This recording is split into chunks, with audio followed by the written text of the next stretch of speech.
Hey everyone, Wags here from Eagle Dynamics, and welcome to this final preview video of the DCS Normandy 1944 map. In the previous Normandy videos, we took a look at the Spitfire, UH-1, and a modern-day aircraft in the Normandy map, but today we'll take a look at the German aircraft, in particular the Focke-Wulf 190 and the Bf 109. So for the next few minutes, I want to give a little overview of where we are right now, as well as answer some questions that you guys placed on our forums. While this is going on, I'll have some videos running in the background of both the Bf 109 and the Focke-Wulf 90 doing their thing over the Normandy map. This is a work in progress though, so there's obviously some tuning still going on. Performance-wise, it's probably about on par with the Nevada map, but that will of course vary depending on how many objects are in the scene. Now probably the biggest thing you'll notice is the change in the lighting, and that's due to both the addition of deferred lighting as well as PBR lighting. So even though the objects are mostly the same, it probably looks a heck of a lot better now. Now let's talk about where we are and where we're going. Now first in regards to the map team, as you might imagine, most of them are wrapped up completing the Normandy map. But the good news is that several of them were already moved back onto the K-4 map, which will be a fundamental part of completing the 2.5 version, which will merge all of the different maps under a single executable. Now once the K-4 map is done, we can then of course move the map team back onto the Streeter-Hormuz map. Now in terms of our aircraft guys, we have both the modern guys and the World War II guys. Now of course the modern guys are really wrapped up in the Hornet right now and making some really excellent progress. And once the Normandy map is out, we'll start doing a fair amount of updates about that project. And then with the World War II guys, of course, they're maintaining and updating the existing World War II aircraft, but at the same time, they're already working on the P-47. Now, other elements we're working on are improved effects like the new explosions, better copy protection, a better GUI, and of course, better multiplayer. Now, that's not to say that there are not other things we're working on, but those are the big primary items right now. So that's where we are right now and where we're going in the near future. And as things progress and we get closer to different releases, we'll talk about those new projects at that point. But now let's go ahead and move on to some Q&A.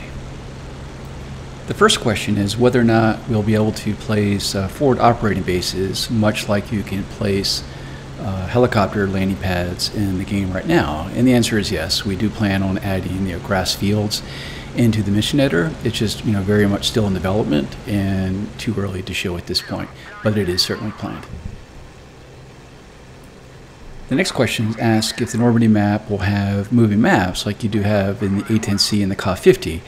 Well, you definitely have those in the K-50 given that the maps are based off the in-game map, but other maps like you have in the A10, which are based on ONCs and TPCs and so on, no, just because we really don't have access to those type of maps for the period. The next question asks about airfields and very detailed modeling of the Channel Islands. The answer is no. From the very beginning, this map was all about Normandy, and even the addition of Southern England was added very recently and just for gameplay. And there has to be a point at which enough is enough to add to this map. It'll allow us to move to other maps, like again the Caucasus, the Strait-of-Hormuz maps and such. The next question asks if there will be ground services like refueling and rearming in the Normandy map, and absolutely, it will function just the same as it does in the other maps.